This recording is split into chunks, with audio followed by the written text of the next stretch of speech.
लोभ पिंजर लोभी मरजिया, पदारथ चार खंद खंदसी। कह श्री हरिदास तेई जीव पार भय, जे गह रहे चरण आनंद नंद से। लोभ के पिंजरे में बंद ये लोभी जीव, और उपमा देते हैं मर्जिया की, अर्थात जिसे अपने प्राणों की भी चिंता नहीं है। और यहां यह अर्थ समझना चाहिए कि जो संसार की वस्तु के लिए अपना जीवन दांव पर लगा दे, उसे जीवन की भी चिंता नहीं है, पर वह संसार की वस्तु का संग्रह करना चाहता है। पहले भी व्यासपीठ ने निवेदन किया कि संसार से थोड़ा मिले तो भी संसार है, बहुत मिले तो भी संसार है, सब मिल जाए तो भी संसार है। संसार माने जो जो आएगा और जाएगा, जो ना तो स्वयं स्थिर रहेगा और ना आपको स्थिर रहने देगा। कोई चिंता नहीं, संसार परिवर्तनशील होता रहे। पर पीड़ा क्या है कि संसार ना तो स्थिर रहता है और ना इसका संग और सेवन करने वाले को रहने देता है, रहने भी नहीं देता। स्वामी जी कह रहे हैं चार पदार्थ, धर्म है, अर्थ है, काम है, मोक्ष है। फिर एक बड़ी मार्मिक बात यहां कही, खंद खंदसी, अर्थात जो मिलता है वो भी खंड खंड ही मिलता है, थोड़ा थोड़ा ही मिलता है, पूरा नहीं मिलता। आप देखो धन मिलेगा तो थोड़ा ही तो मिलेगा, बहुत भी हो तो थोड़ा ही है। धन कभी बहुत अनुभव होने ही नहीं देता। आपको जब सम्मान मिलेगा तो आप देखोगे अगर चार लोग आपका सम्मान कर रहे हैं तो दो अपमान भी करने वाले मिलेंगे। चार लोग अगर आपकी स्तुति कर रहे हैं तो दो आपकी निंदा करने वाले भी होंगे और अकारण निंदा करने वाले ही होंगे। अर्थात मान सम्मान कंचन कामिनी कीर्ति, यहां जो भी मिलता है वो खंड खंड मिलता है, अधूरा ही मिलता है, पूरा नहीं मिलता। और जो पूरा मिल ही नहीं रहा तो वो आपको पूर्णता की और तृप्ति की अनुभूति कहां से कराएगा। और जो बात अभी मैंने आपको निवेदन की, इसे सदा स्मरण रखिए कि संसार ना तो स्वयं स्थिर रहेगा ना आपको रहने देगा। और अनेक बार हमने इस विषय पर चर्चा की कि वस्तुतः मन की स्थिरता ही मन का सुख है और संसार स्थिर रहने नहीं देता। इससे संबंध होते ही जीवन में अस्थिरता आनी आरंभ हो जाती है। जैसे ही आपने संसार से अहमता और ममता का संबंध जोड़ा और जीवन में अस्थिरता आनी आरंभ हुई। इसीलिए संत कहते हैं सब नाते बस तुम सो ही मानो। संसार से संबंध नहीं है, सब है। संत तो कहते हैं कि भाई हमसे कुछ ले जाना हो ले जाओ, हम कुछ दे सके तो देंगे, हम सेवा कर सके तो कर देंगे, पर इससे कोई आशा नहीं है, इससे कोई अपेक्षा नहीं है, इससे कोई नाता नहीं है। नाता एक राम जी से, आशा एक राम जी से। तो बड़ी मार्मिक बात यहां श्री स्वामी जी ने कही कि लोभ के पिंजर में ये लोभी जीव बंद है और इसकी वृत्ति कैसी है, मर्जिए के जैसी है। अर्थात अपने प्राणों की बाजी लेकर भी ये संसार पाना चाहता है। पर कहते हैं कि पीड़ा क्या है, विडंबना क्या है कि जो मिलता है वो खंड खंड मिलता है। आप देखो कंचन कामिनी और कीर्ति, यही संसार का भोग है। इन तीनों का ही आप विचार कर लीजिए। धन आता है तो लोभ लेकर आता है। कभी किसी धनी व्यक्ति से ये पूछो कि और चाहिए, वो कहेगा निश्चित रूप से चाहिए, अभी और चाहिए। आप सबसे धनी व्यक्ति से भी पूछो, उसे भी कभी इस बात की अनुभूति थोड़ी होती है कि मुझे सब मिल गया। उसे तो और चाहिए, वो दौड़ रहा है, भाग रहा है और आपसे मुझसे अधिक दौड़ भागे उसके जीवन में। और कामिनी की बात करें, जो विषय का सुख है, वो तो ऐसा है कि जितना भोगो उसकी लालसा, उसकी तृष्णा उतनी बढ़ती है। और कीर्ति के विषय में तो मैंने आपको बताया ही कि 4 लोग आपकी स्तुति कर रहे हैं तो बगल में 2 आपकी निंदा ही कर रहे हैं, कारण ही कर रहे हैं। भोली सखी कहती है ना, को निंदत और को बंदत, और फिर कह रही है वृथा बकत बहु तेरे, और कोई वृथा ही आपके विषय में मिथ्या लाभ कर रहे हैं, आप रोक नहीं सकते। तो स्वामी जी कह रहे हैं भाई विचार करो कि संसार मिलता भी है बड़े परिश्रम के और कष्ट के बाद, यदि मिलता भी है तो आधा अधूरा सा मिलता है, खंड खंड मिलता है। और बार बार माला की तरह रटिए कि जैसे ही संसार जीवन में आएगा, ना तो ये टिकेगा ना मुझे टिकने देगा, ना ये स्थिर रहेगा ना मुझे स्थिर रहने देगा। इसीलिए अंत में मथ कर मंथन करके सब विचारों का और फिर एक निर्णय देते हैं कि कह श्री हरिदास तेई जीव पार भय, इस आवागमन के, इस दुख सुख के, इस जन्म मरण के, इस द्वंद्व से कौन पार गया है, जे गह रहे चरण आनंद नंद से। इन्होंने नंद नंदन के चरण कमलों का आश्रय लिया है, वही पार हुए हैं, वही पार हुए हैं। मीरा जी कहती हैं कि नहीं ऐसो जन्म बार बार, और कहती का जानू कि पुण्य प्रगटे मानुसा अवतार। देखो जिन जिन महापुरुषों ने भगवान का दर्शन किया, जिन जिन महापुरुषों को भगवत प्राप्ति हुई, भगवत प्राप्ति होने के बाद ही उनको पूर्ण सत्य का बोध हुआ। पूर्ण सत्य अर्थात भगवान को जान लेना, और सोई जाने जिन देहूं जनाई। भगवान की कृपा से जिन्होंने भगवान को जाना, उन्होंने पूर्ण सत्य को जाना। और जब उन्होंने पूर्ण सत्य जाना तो यही जाना कि भाई ये जो अवसर हमको मिला था, ये अपनी किसी करनी से नहीं मिला था। का जानू पुण्य प्रगटे मानुसा अवतार, और नहीं ऐसो जन्म बार बार। बढ़त छिन छिन, कह रहे जीवन बढ़ता है और घटत पल पल, लगता है बढ़ रहा है, फिर बढ़त छिन छिन घटत पल पल, और जात न लागे बार, और देर नहीं लगती जाने में, अब है और अब नहीं। बढ़त पल पल घटत छिन छिन जात न लागे बार, और बिरछ के जो पात टूटे बहर न लागे डार। एक बार पत्ता टूटा फिर डार से नहीं लगता, फिर डार से नहीं लगता। बिरछ के जो पात टूटे और बहर न लागे डार, भव सागर अति जोर कहिए। सब महापुरुषों ने भय माना है, सब महापुरुषों ने इसके आगे हाथ जोड़े हैं कि भव सागर अति जोर कहिए, अणत ऊंडी धार, और राम नाम का बांध बेड़ा, और उतर परले पार, नहीं ऐसो जन्म बार बार। का जानू कछु पुण्य प्रगटे मानुसा अवतार, नहीं ऐसो जन्म बार बार। साधु संत महंत ज्ञानी चलत पुकार पुकार, साधु संत महंत ज्ञानी चलत पुकार पुकार, और दासी मीरा लाल गिरिधर जीवना दिन चार, नहीं ऐसो जन्म बार बार। कई बार मैं आप कहता हूं, बार बार मैं आपसे कहता हूं, यदि आप साधक जीवन व्यतीत कर रहे हो तो दिन में 2 क्षण निकालो जब अपने मन के साथ बैठकर सत्संग करो, या मेरे साथ, कहीं किसी और के साथ, या अपने किसी प्रियजन के साथ बैठकर वार्ता करना, ये एक बात है। अपने मन के साथ बैठकर सत्संग करना ये दूसरी बात है। अपने मन के साथ सत्संग करिए। मैं तो जितने संतों की वाणी पढ़ता हूं, चिंतन करता हूं, तो मैं देखता हूं कि इन महापुरुषों ने जो कुछ कहा है वह अपने मन को ही उद्बोधन देते हुए कहा है। अपने मन से ही बात कर रहे हैं, करते जा रहे हैं। और एक और बात, कभी परिवर्तन आया जीवन में, यदि आपके जीवन में कभी परिवर्तन आया तो वो तभी आएगा जब आप अपने मन से सत्संग करेंगे।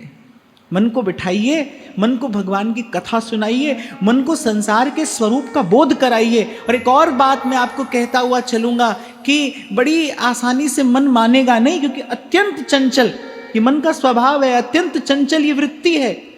इसलिए आपको पुरुषार्थ करना पड़ेगा, बार बार प्रयास करना पड़ेगा, अभ्यास करना पड़ेगा। एक समय निश्चित हो आपके दैनिक जीवन में। आप साधक हैं, ये सबसे महत्वपूर्ण बिंदु है साधक जीवन का। एक समय निश्चित हो, एक घड़ी निश्चित हो। निश्चय करिए कि भाई 10 मिनट निकालेंगे, 5 मिनट निकालेंगे, अपने मन के साथ बैठेंगे, अपने मन को लेकर बैठेंगे, अपने मन को उद्बोधन देंगे। कई बार मैं आपसे कहता हूं, खबर नहीं आप मानते हैं कि नहीं मानते, पर एक छोटा सा साधक जीवन का अनुभव है जो मैं आपसे कहता हूं कि आपके भीतर पहुंच आपकी है। मुझसे या किसी और से या कहीं और से ये जो बात आप लेकर जा रहे हैं, इसको अपने मन तक पहुंचाना आपको ही है। आप कान से श्रवण कर रहे हैं, इसका संग्रह करिए, इसका संचय करिए, लेकिन मन तक तो आप ही पहुंचाएंगे भाई। और मैं तो कई बार कहता हूं आपसे कि कोई किसी की नहीं मानता भाई, सब अपने मन की मानते हैं। ऐसी व्यवस्था ही ऐसी है, जाको है जासो मन मान्यो। मन की मानते हैं आप, मन को ही मनाना है, मन को ही सुनाना है, मन को ही जगाना है। ये सुनाकर मन को ही जगाना है। मैं तो देखता हूं कि कैसे संत अपने मन को किस विधि, चल मन हरि चट साल पढ़ा,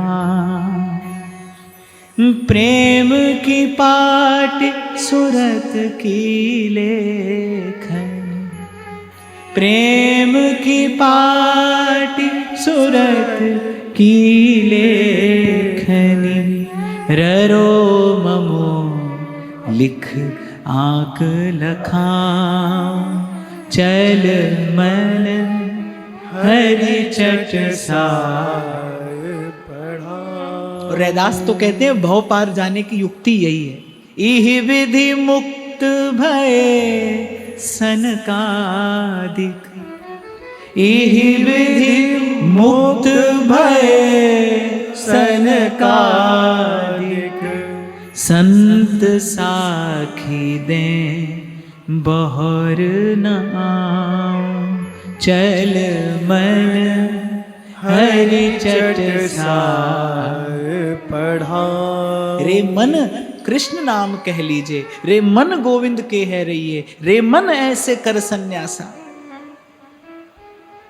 तो इसे जोड़ना होगा, इस भाव को, इस क्रिया को, इस चेष्टा को आपको अपने साधक जीवन में जोड़ना होगा यदि वस्तुतः उन्नति चाहिए। देखो, तन के धरातल पर कुछ भी कर लेना, बदल लेना, रच लेना, ये सरल है, बहुत सरल है, कुछ भी कठिनाई नहीं है इसमें। लगाइए सुंदर तिलक, हाथ में पकड़ लीजिए माला झोली। पर आपको लगता है क्या इतने मात्र से भजन हो जाता है? नहीं होता। क्या इतने मात्र से परिवर्तन हो जाता है? नहीं होता।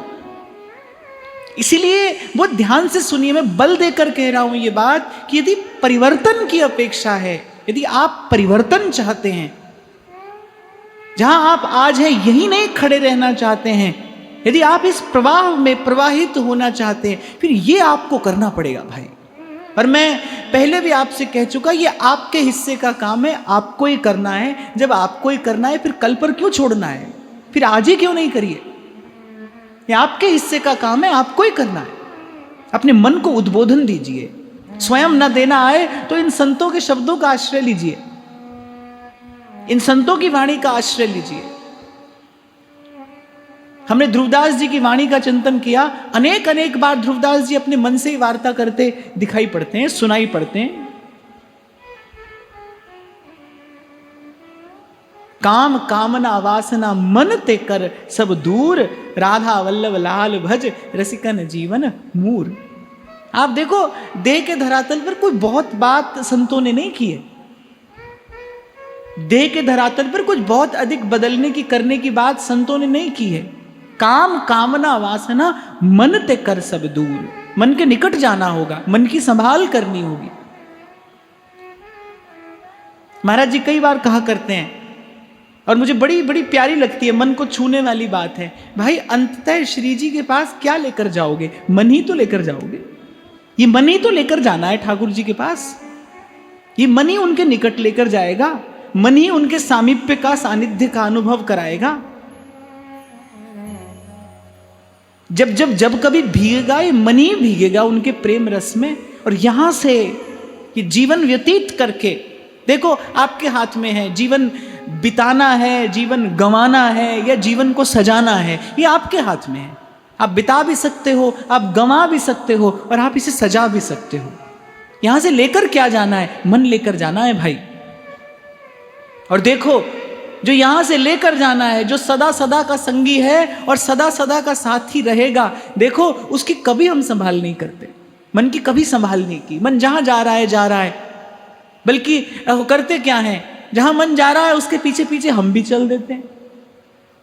माता कभी ऐसा करती है अपने बालक के साथ कि बालक जहां जाए जाने दे, जो खाए खाने दे। माता की दृष्टि रहती है बालक पर, और चंचल हो तो अधिक दृष्टि रहती।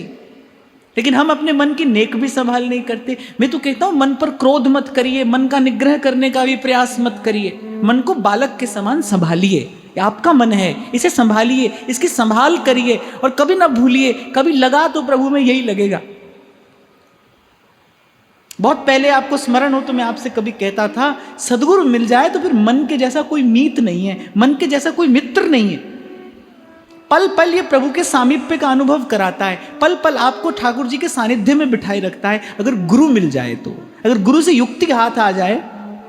महापुरुषों के लिए संतों ने कहा है, भजन एकांत जिन मन समानी। नारद जी भी कहते हैं, भक्ता एकांतिनो मुख्या। कोई जो एकांतिक भक्त हैं, कछु लेना न देना और मगन रहना, यही जिनका जीवन है, वो किसके साथ रहते हैं? अपने मन के साथ ही तो रहते हैं। मन के साथ कैसे रहते हैं? उनका मन उन्हें सतत प्रभु के साथ बनाए रखता है। इसीलिए कबीर विचार कर कहता है, मन ही मिलावे राम से, मन ही करे भजी। शास्त्र भी कहता है, मन ही बंधन का कारण है, और कभी मुक्ति होगी तो भी मन से ही होगी। तो इसे गंवाना नहीं है भाई, इसे संभालना है। जीवन को बिताना भी नहीं है, जीवन को गंवाना भी नहीं है, जीवन को प्रभु के लिए सजाना है। ये मन ही प्रभु के पास लेकर जाना है भाई, इसकी संभाल करनी है, इसे सजा संवार कर, श्रृंगार करके प्रभु के निकट लेकर जाना है। आपकी मेरी तो उपासना ही श्रृंगार की है। जब ध्रुवदास जी कह रहे हैं ना, तिय के तन को भाव धरी, सेवा हित सिंगार, जुगल महल की टहल को, तब पावे अधिकार। पहले कहा, तिय के तन को भाव धरी, सेवा हित सिंगार। प्रथम ही भावों को भाव विचारे। ये कहाँ के श्रृंगार की बात हो रही है? मन के भाव के श्रृंगार की बात ही तो हो रही है। उसी को तो सजाना है। इसको सजा कर ही जुगल महल की टहल को, तब पावे अधिकार। एक बहुत बड़े आदमी का घर हो, एक फटे पुराने चीथड़ों में कोई आ जाए, उसके तन से दुर्गंध आती हो, द्वारपाल भीतर जाने देगा? नहीं जाने देगा, कभी नहीं जाने देगा। बहुत समृद्ध लोगों के घर तो जो सेवक सहयोगी होते हैं ना, उनकी भी एक यूनिफॉर्म होती है, उनके लिए भी एक यूनिफॉर्म होती है। भाई ऐसा ही कपड़ा पहनेंगे, साफ सुथरा स्वच्छ। वो घर का सेवक सहयोगी है तो क्या हुआ, बड़े घर का है, द्वार से लौटा दिए जाओगे। यदि अपने भाव देह का श्रृंगार नहीं किया तो द्वार से जाकर लौटा दिए जाओगे। सेवा हित सिंगार, जुगल महल की टहल को, तब पावे अधिकार। इस मन को सजाना है भाई, प्रभु के लिए सजाना है। जैसे प्रथम मिलन से पहले एक रूपवती युवती अपना खूब रच पच कर श्रृंगार करती है, ऐसे ही कबीर कहते हैं ना, घूंघट के पट खोल रहे तो है पिया मिलेंगे।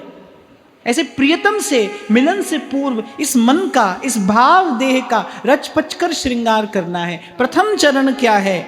और श्रृंगार सोए हुए का नहीं होता भाई, सोए हुए का श्रृंगार नहीं है। श्रृंगार से पहले कुछ है, श्रृंगार से पहले सुषुप्ति से जागरण है, जागरण के बाद स्नान और मार्जन है, मार्जन के बाद वस्त्र धारण है, वस्त्र धारण के बाद श्रृंगार है। सीधे श्रृंगार नहीं होता। अभी तो क्या है, मन सोया है, मोह की निद्रा में सोया है, तो सोए मन का श्रृंगार नहीं होगा। सबसे पहले मन को जगाना है। इसलिए मैंने कहा प्रथम चरण क्या है? प्रथम चरण है अपने मन को उद्बोधन देकर जगाइए। रे मन सोया क्या करे, अरे जागन की कर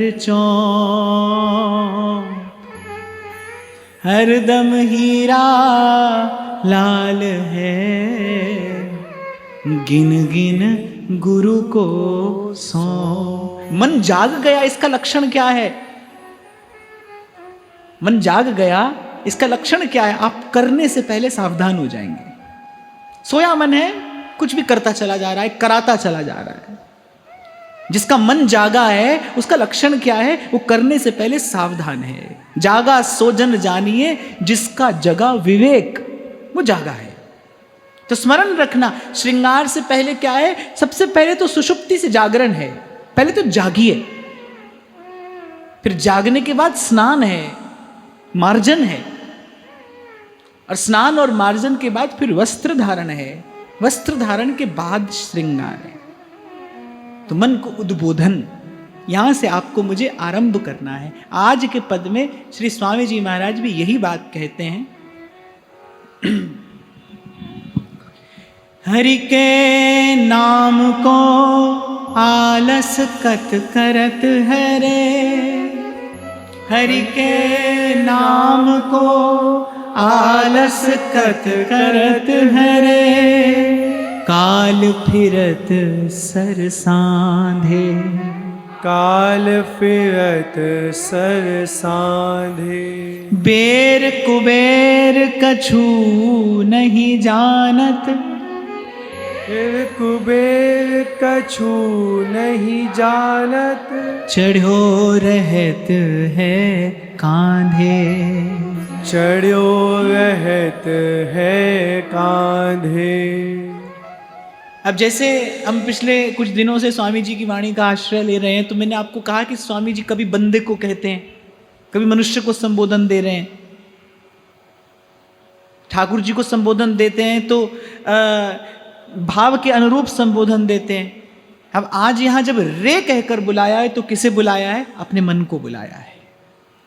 कहते हैं ना, रे मन श्री हरिवंश भज, जो चाहत विश्राम। ये रे कहकर पुकारा है, अर्थात ये बात स्वामी जी अपने मन से कह रहे हैं। यद्यपि आचार्यों का जो उपदेश है वो जीव मात्र के लिए है, पर संकेत यही है, हरि के नाम को आलस कत करत हरे। भजन करने में आलस कौन करता है? मन करता है ना। अपना मन ही तो है जो भजन करने में आलस करता है। अच्छा, एक और बात, जो श्रेष्ठ जन हैं वो कभी उपदेश नहीं करते। श्रेष्ठ जन कभी उपदेश नहीं करते, वो तो आचरण करते हैं, और यदि कभी करना पड़े तो निवेदन करते हैं। जैसे महाप्रभु कह रहे हैं, ताते भैया मेरी सौ कृष्ण गुण संचो। उपदेश नहीं करते। महापुरुषों की बोलन ऐसी है, वो उपदेश नहीं है। उपदेश यदि उन्होंने दिया है, अपने मन को खूब दिया है, सतत दिया है, किसी को नहीं। तो जब ये रे कहकर पुकारा, तो अपने मन से बात कर रहे हैं। हरि के नाम को आलस कत करत है रे, क्योंकि भजन में प्रमाद कौन करता है? मन करता है। और ज्ञानी लोग, बुद्धजन तो कहते हैं कि मनुष्य का सबसे बड़ा कोई शत्रु है तो वो प्रमाद है। देखो, भजन कर सकता है पर नहीं करता। एक तो ये बात हो ना कि कोई काम हम कर ही नहीं सकते, करें कैसे? कर सकता है पर नहीं करता। कारण क्या है? प्रमाद है, अविद्या है। इसीलिए संत कहते हैं, भाई अपने मन से भी कहते हैं, आपसे हमसे भी कहते हैं, भजिए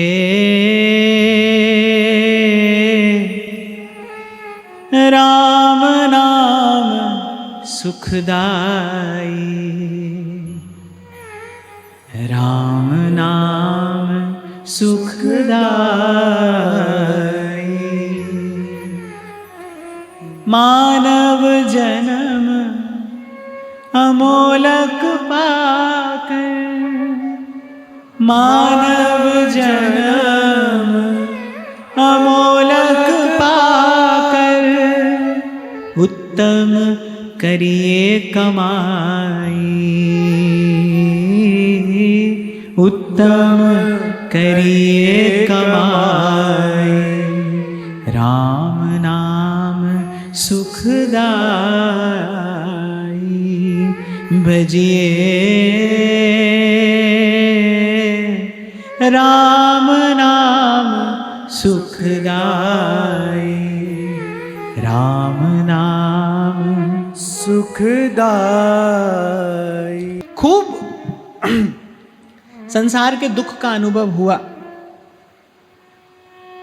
और थोड़ा संत की कृपा से, गुरुजनों की कृपा से यह भी अनुभव हुआ कि भजन में सुख है, भजन में आनंद है। संसार के दुख का अनुभव भी है, भजन के सुख का भी थोड़ा अनुभव है, पर उसके बाद भी मन भजन नहीं करता। ये माया श्री कृष्ण की मोयो सब संसार, संसार के दुख का भी खूब अनुभव है। ये संसार अपार बिरत है। सूरदास कहते हैं, जम की त्रास न सहिए, रे मन गोविंद के है रहिए। खूब अपार संसार के दुख का अनुभव किया। संतों की कृपा से, सत्संग की कृपा से, भजन के, सत्संग के सुख का भी अनुभव हुआ। इसके बाद भी मन भजन नहीं करता। ये भगवान की माया है और प्रबल माया है। ये दुरंत मोह है, ये मोह की गाढ़ी निद्रा है। इसी से मन को जगाना है, इसी से मन को जगाना है। अच्छा, आपने देखा होगा एक व्यक्ति है जो आवाज से उठता ही नहीं, जो आवाज से नहीं जगता है, कोई और व्यवस्था करनी पड़ती है उसको जगाने के लिए। ऐसे ही मोह निशा और सब सोवन हारा, गोस्वामी जी कहते हैं। ये मन उसी दुरंत मोह की प्रगाढ़ निद्रा में सोया है। आवाज देने से नहीं उठेगा। आवाज देना माने आप माला लेकर बैठ के बोले चलो भजन करते हैं, मन भजन करने लगेगा, ऐसा नहीं होगा। इसके लिए कोई और व्यवस्था करनी होगी। भजन से पहले सत्संग, भजन के बाद सत्संग। मैं तो कहता हूं कि भजन की भूमिका में भी सत्संग है। बिना सत्संग के भजन नहीं होता। ध्रुवदास जी ने कहा, कृपा ते संग और संग ते कृपा, ये दोनों जुड़े तो भजन हुए। पहले ठाकुर जी की कृपा से संतों का संग मिले, संतों के संग से प्रभु की कृपा हो, तब जीव भजन करे। कृपा ते संग और संग ते कृपा, ये दोनों जुड़े तो भजन होए, ऐसा ध्रुवदास जी कहते हैं। सत्संग की, भजन की भूमिका में भी सत्संग है। और जब कोई भजन के शिखर पर पहुंच जाए, उस आनंद को संभाले रखने के लिए भी सत्संग है। हमारे पात्र में कहीं दंभ और पाखंड के छिद्र ना हो जाएं, और वो जो भजनानंद हमारे हृदय में आज उमड़ रहा है, क्योंकि रस अति कोमल है, बड़ा सूक्ष्म आनंद है। ये रजोगुण की पवन लगते ही ये सुवास उड़ने लगती है। भाव में प्रदर्शन का भाव मिलते ही ये रस शिथिल पड़ने लगता है। आगे भी हमने यहां से चर्चा की थी कि आरंभ तो सभी करते हैं, पर पहुंचता कोई कोई है। इस यात्रा का आरंभ तो बहुत करते हैं। तभी भगवान ने कहा, मनुष्याणाम सहस्रेषु कश्चित् द्यतति सिद्धयः, और यततामपि सिद्धानाम कश्चिन् माम वेत्ति तत्वतः।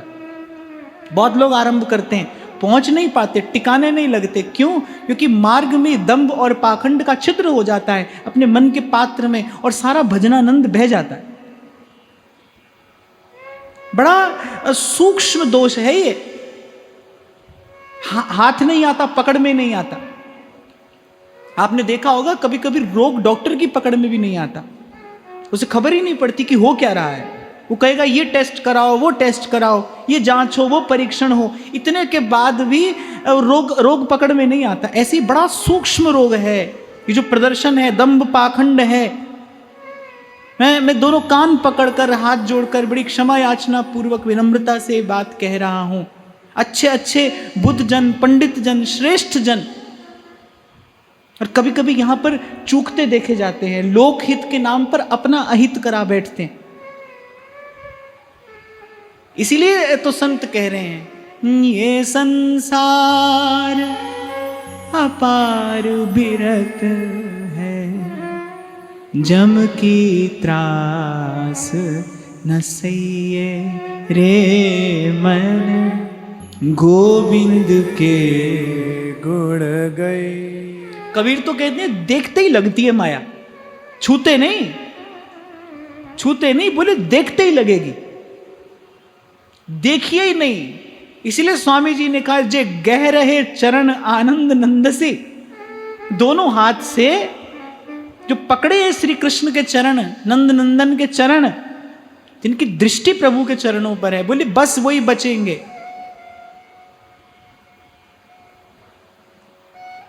चाकी चाकी सब कहे और कीली कहे न कोए, जो कीली से लग रहे वाका बाल न बांका होए। कीली से लग रहे, नहीं तो क्यों महाप्रभु कहते जिन अब भ्रम ही गुण सलिल पर।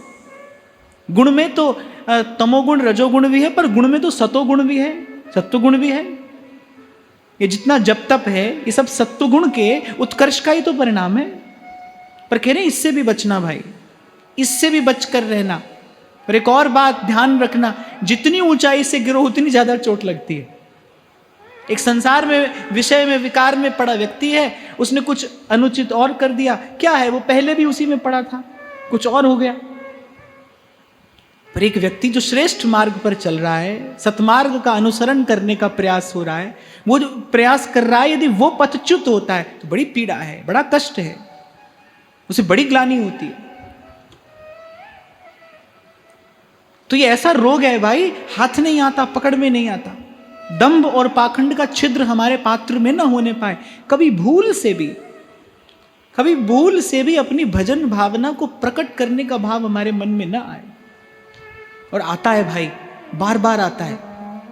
थोड़ी सी सेवा, थोड़ा सा साधन हम निवेदन करते हो, खूब दिखाकर और खूब यहाँ वहाँ बताकर हम उसे करते हैं और करना चाहते हैं, और उसके प्रत्युत्तर में आदर सम्मान सब चाहते हैं।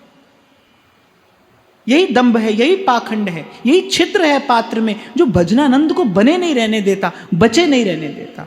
नाम जपो सुख तो मिलता ही है, खूब मिलता है, बह जाता है, पात्र में छिद्र हो जाता है, तन का बड़प्पन नहीं छोड़ा जाता। ठाकुर जी ने कोई सद्गुण दिया हो तो उसके प्रति भी हम आदर चाहते हैं, रूप और विद्या हो फिर तो अभिमान का कहना ही क्या।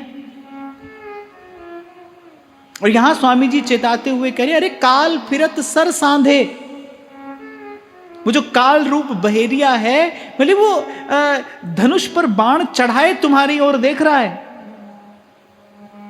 उसकी दृष्टि है तुम पर। आपकी दृष्टि मृत्यु पर नहीं है, मृत्यु की सतत दृष्टि आप पर है। इसीलिए कह रहे हैं हरि के नाम को आलस कत करत है। कत माने क्यों, अरे क्यों करता है। महाप्रभु कहते हैं ना, तू बालक नहीं भर्यो सयानप, अरे काय कृष्ण भजत नहीं नीके। क्यों विधि भली प्रकार से श्री कृष्ण का भजन नहीं करता, क्यों कृष्ण कल्पतरु का सेवन नहीं करता। ऐसे स्वामी जी कह रहे हैं प्रमाद मत करिए, आज अभी यहीं से आरंभ करिए, और अपने अपने भजन के इस अमूल्य भाव को सबसे दुराते हुए, सबसे छिपाते हुए। कुछ संतों की कुछ बातें हैं जो मैं नित्य प्रति दोहराता हूं, उनसे बड़ा बल मिलता है, उनसे आगे का मार्ग स्पष्ट होता है। जो तेरे मन में सांच है तो कहना जनाब, अंतर्यामी जानी है अंतर्गत का भाव। जिसके लिए आप भजन कर रहे हैं भाई वो जानता है, और बस उसी को जनाना है, उसी का जान लेना पर्याप्त है। किसी को क्यों जनाना है। मैं तो कहता हूं ऐसा भजन हो, आपका ऐसा भजन हो, आपका ऐसा चिंतन हो, आपका ऐसा साधन हो, आपके बाजू में रहने वाले को भी कभी खबर तक ना पड़े, ऐसा आपका भजन हो। इतना छिपाकर दुराकर रखिए। आप इसका प्रभाव क्या देखेंगे, आपका रोम रोम आपके ही भजन की सुवास से महकता रहेगा। आपका उर अंतर, आपका भीतर बाहर आपके भजन की सुवास से महकेगा, यदि आप इसका गोपन करना जान गए। गोपनाथ गोपिका, तो जो गोपन करना जाने वो प्रभु को प्रिय है, उसके निकट भगवान खेलते हैं। जब भजन का आनंद प्रगाढ़ होता है, गाढ़ा हो जाता है, गाढ़ा होकर जब एक आकार लेता है, जैसे दूध होता है ना, दूध का कोई आकार नहीं, जिस पात्र में डालो उसके जैसा है। लेकिन जब दूध को जमा दिया जाता है, जब वो दही बन जाता है, तो वो एक आकार ले लेता है, उसमें गंभीरता आ जाती है। माखन बने तो उसका गुण और बढ़ जाता है, औषधीय हो जाता है। और जब उसको घी बना दिया जाता है, फिर तो आप उसको शायद 100 बरस तक भी सहेज कर रख सकते हैं। जैसे जैसे उसकी गंभीरता बढ़ेगी, वैसे वैसे उसका गुण बढ़ता चला जाएगा। उसका जीवन बढ़ता चला जाएगा। ऐसी जैसे आपका भजन भाव गाढ़ा होगा,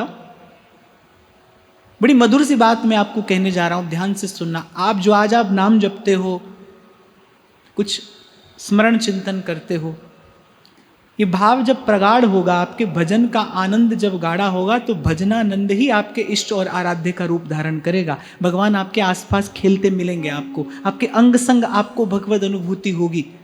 ये गाढ़े भजन का ही परिणाम है।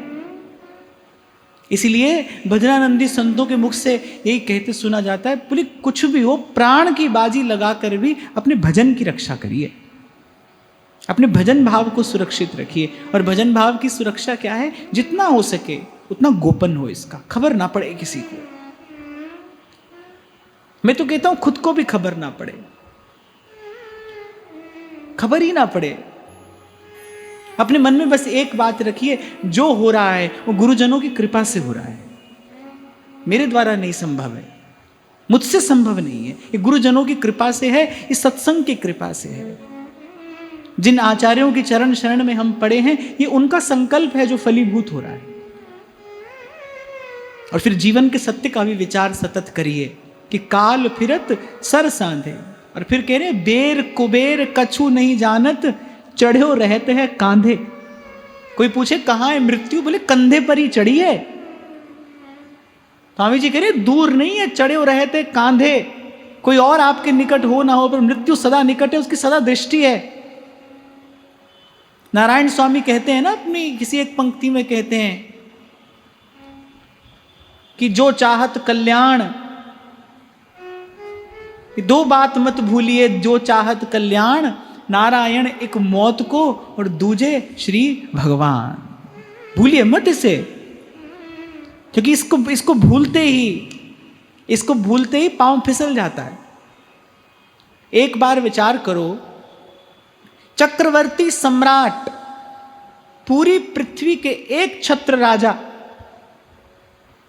महाराज परीक्षित को जैसे ये पता चला ना अब 7 दिन में मृत्यु आने वाली है, अरे एक क्षण भी इच्छा नहीं हुई उस राजमहल में रहने की। फिर नहीं मन किया कि अब और यहां रह लें, चलो 7 दिन तो हैं, थोड़ा और खा लें, थोड़ा और पी लें, थोड़ा और कोई सुख ले लें। फिर एक क्षण के लिए भी मन नहीं किया। जैसे ही इस बात का बोध हो गया कि मृत्यु सामने खड़ी है, कि जितनी भूल, जितने अनर्थ हमारे हाथ से होते हैं, ये इसी विस्मृति के कारण ही तो होते हैं। अच्छा, हमने दोनों में से किसी को भी याद नहीं रखा, दोनों में से किसी को भी याद रखो तो कल्याण हो जाए। नारायण स्वामी कह रहे हैं नारायण एक मौत को और दूजे श्री भगवान। हमने मृत्यु को भी बिसारा, हमने भगवत विस्मरण भी कर दिया। और मैं तो कहता हूं, गोस्वामी जी एक स्थान पर लिखते हैं, भय बिन होई न प्रीत। बोले बिना मृत्यु के भय के भजन होता ही नहीं, इसके बिना भजन नहीं होगा। इसलिए बड़ी काम की बात है, बड़ा मार्मिक पद ये श्री स्वामी जी का है कि बेर कुबेर कछु नहीं जानत और चढ़ो रहत है कांधे। अर्थात वो बड़ा क्रूर है, क्रूर है। एक श्वास का भी अवसर आपको नहीं दिया जाएगा, एक श्वास का भी अवसर आपको नहीं दिया जाएगा। धन का बल, तन का बल, बुद्धि और विद्या का बल, रूप और यौवन का मद, सब आंख के सामने धरा का धरा रह जाता है। सब आंख के सामने धरा का धरा रह जाता है। दुर्बल, जर्जर, पीड़ित, असहाय पड़ा है जीव। ये जीवन की दुर्दशा होते आपने मैंने बहुत देखी है। इसलिए यही डरहि डरप हरिवंश हित, और जी नाम निमंगल लोक तिहु हरिपद भज न विलम। भवसागर की तीक्ष्ण धारा, मीरा कह रही अनंत ऊंडी धार, राम नाम को बांध बेड़ा और उतर पल्ले पार। नहीं ऐसो जन्म बार बार, नहीं ऐसो जन्म बार बार।